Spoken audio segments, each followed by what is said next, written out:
අයිබෝන් අද මම කතාන බලාපොරොත්තු වෙන්නේ මේ විශේෂඥ වෛද්‍යවරු විසින් ප්‍රකාශ කළ තියෙනවා මේ රටට තව විශේෂඥ වෛද්‍යවරු 1000ක් අඩුයි කියලා.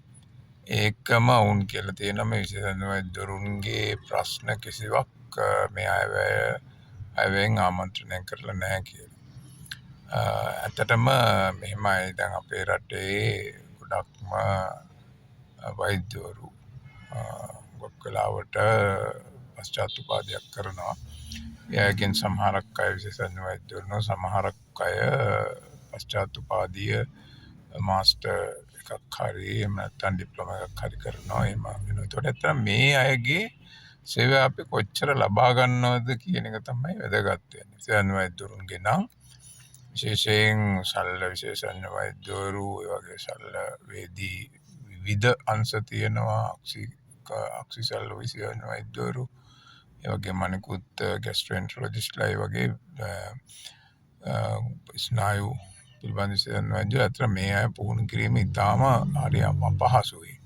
පහසුයි කියන්නේ උන්ට ඉගෙන ගන්න කියන්නේ උන් ට්‍රේනින් වෙන එක කියන එක හරිම අපහසු දෙයක්. ඒකට ඇත්තටම අපේ රටේ ලැබෙන පඩිය බලනකොට ඒ ප්‍රමාණය ඉතාම මදි. ඉතාම මදි මොකද උන් සංසන්දනය කරන විශේෂයෙන් යුරෝපා රටවල තිබෙන පඩියත් සමග සංසන්දනය කරාම ඉතාම අඩු පඩියක් තමයි උන්ට හම්බෙන්නේ. මේ පඩිය අඩු හින්දා තමයි උන්ට වෙන වෙන දේවල් වලින් උන්ගේ වියදම් අඩු කරගන්න දීලා තිබුණ එකක් තමයි මේ පර්මිට් එක දෙන එක.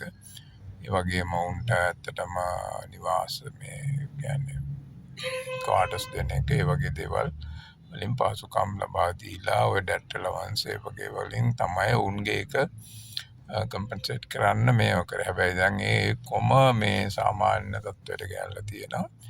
ඒකට උන් අර ඉගෙනගත්ත කාලය ඉදපු කාලය ඒක ඒව බලනකොට ඇත්තටම උන්ට මේ ලැබෙන දීමනාව තමන්ගේ එදිනෙදා ක්‍රියාවන් ඒ කියන්නේ උදාහරණයක් වශයෙන් වාහනයක් නැතුව බෑ උන්ට. මොකද රෝලෙන් වාහනයක් සපයනවා නම් ඒක කමක් නැහැ. රෝලෙන් සපයන්නෙත් නැහැ. උන් තමන්ගේ වාහනෙන් තමයි එන්න ඕන. තමන් ඩ්‍රයිව් කරගෙන එන්නේ.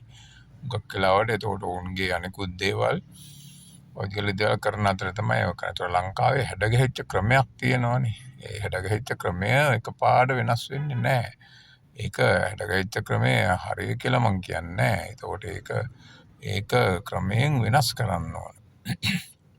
දැන් වෛද්‍යවරු පුහුණු කිරීම පුහුණු කරන්න ඇත්තටම විශාල මුදලක් යෙද වෙනවා. මොකද ඔවුන් සේවයේ ඉන්න අතර තමයි ඔවුන් පුහුණු කරන්නේ. එතකොට ඔවුන් පුහුණු කරනකොට ඕන එකක් තමයි සේවයේ යෙදෙන ගමන්ම පුහුණු වෙනවා. ඇත්තටම ඔවුන් සේවයේ කියන්නේ පුහුණු වෙන ගමනොත් ලොකු සේවයක් කරනවා.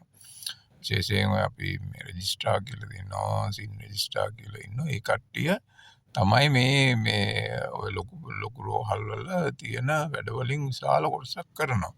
ඒ කියන්නේ ඔව් වෛද්‍යවරයෙක් වශයෙන් ක්වොලිෆයි වෙලා ඉන්නේ. එතකොට ඔවුන් ට්‍රේනින් එකක් ගන්න. ඒ ට්‍රේනින් එක ගන්න අතර ඔවුන් විශාල සේවයක් කරනවා. ඒ සේවය කරන විට ඒක සීමා කරලා උන්ට දෙනවා. මේ එක්ස්ට්‍රා ඩියුටි කියලා කොටසක් දෙනවා. ඔය ඩැට් ඇලවන්ස් දෙනවා. ඒ වගේ මම ඉතින් ඇත්තටම මේ මොකද ඒ ට්‍රේනින් වෙන්නේ MBBS උපාධියක් තියන අය. විශේෂයෙන් මේ සායනික පැත්තේ ට්‍රේනින් වෙන අය ගැන තමයි මම කියන්නේ. අනේ ඊට අමතරව විශාල සංඛ්‍යාවක් ට්‍රේනින් වෙනවා වෙන වෙනත් අංශවල. මේ සායනික අංශයේ MBBS වෛද්‍යවරයෙකුගේ මූලික සුසුකම් අවශ්‍ය වෙන්නේ මේ සායනික අංශවල ට්‍රේනින් එකට. උදාහරණයක් වශයෙන් මෙඩිකල් ඇඩ්මිනිස්ට්‍රේෂන් ප්‍රජා සෞඛ්‍ය මේවා එතකොට ඔය IT සම්බන්ධ දේවල් නියුට්‍රිෂන් ඒ වගේ ගොඩක් දේවල් තියෙනවා. ඇත්තටම ඒවා මේ සමහරක් රටවල් ඒවා බේසික් ඩිග්‍රීස් තියෙන්නේ.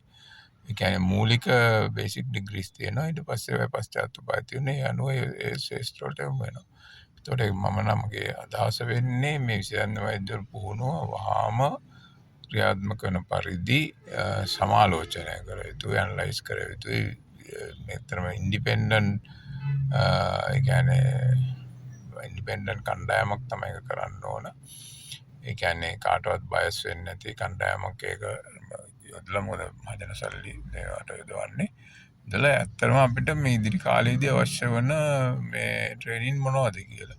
ඒ ට්‍රේනින් ඒක සැලසුම් කරන්න ඕනේ. දැන් තියෙන්නේ ඇත්තටම මේ සමහරක් අපේ ට්‍රේනින් ගත්ත පශ්චාත්තුප ලබාගත්ත වෛද්‍යවරු ඉන්නවා. ඔවුන්නේ පශ්චාත්තුපදී ලබාගත්ත ශේෂ්ත්‍රය නෙවෙයි සේවය කරන්න වෙන වෙන ශේෂ්ත්‍රවල. තොට ඒක ඉතින් මුදල් අපතයම ඔවුන්ගේ අර සුදුසුකම් පුරාලන්න විතරයි ඒක මේ වෙන තියකින් දේව තත්ත්වය වලක්ව ගන්න මේක විද්වත් කමිටුවක් ස්වාධීන විද්වත් කමිටුවකින් මේක මාස කිහිපයක් අධ්‍යයනය කරලා අනිත් රටවල් කොහොමද වෙන්නේ අපේ රටේ තියෙන මුදල් තත්ත්වය අපිට මේක දැන් වෛද්‍යවරු නම් සාමාන්‍යයෙන් දැන් ගොඩක් විශ්වවිද්‍යාලවලින් පිට වෙනවා පිටරට ගිහින් එනවා ඒකෙන්ද වෛද්‍යවරුන්ගේ ඉංගයක් ඇති වෙන්නේ නැහැ වෛද්‍යවරු පිට වෙන ඔක්කොම බඳව ගන්න ඕන දැනට මං හිතන්නේ එහෙම බඳව ගන්න ඉදිරියේදී හැකියාවක් නැති වෙනවා ඒකෙන්ද වෛද්‍යවරු ඉංගයක් නැති ඇති වෙන්නේ නැහැ ඒ කියන්නේ දන්ත වෛද්‍යවරු දැන් අවුට් වෙලා ටැක්ටිකලක් ඉන්න වෙනවා උන්ට රස්සාව ගන්න රජයේ රැකියාවක් ගන්න ඒ වගේ අනිත් මේ ඒවත් අවශ්‍යතාවය අනුව තමයි මේවා කරන්නේ. හැබැයි දැන් විශේෂඥ වෛද්‍යවරයෙක් පුහුණු වෙන්නේ මේ අපේ දැනට සේවයේ ඉන්න අය හින්දා ඔවුන් අනිවාර්යයෙන්ම මේ අපේ සේවයට බඳව ගන්න වෙනවා. ඒක හින්දා ඒක හරියට සැලකිල්ලට අරගෙන මම හිතන්නේ මේ මුදල් නාස්ති නොකර මේක රජය මේ රජය ඉතින් ඇත්තටම මිනිස්සු බලාපොරොත්තු වුණේ තාම යුක්ති සහගතව මේ මිනිස්සු ගැන හිතලා මේ විශේෂයෙන් මහජනතාව ගැන හිතලා මේ අවශ්‍ය ක්‍රියාමාර්ග ගන්නේ කියලා. ඉතින් ඒක අනුව මේ ගැන අර මං කිව්වාගේ ස්වාධීන විද්වත් කමිටුවක් පත් කරලා ඔවුන් මහජනතාවගේ අදහසුත් අනිවාර්යයෙන්ම මේ සොයාගත යුතුයි.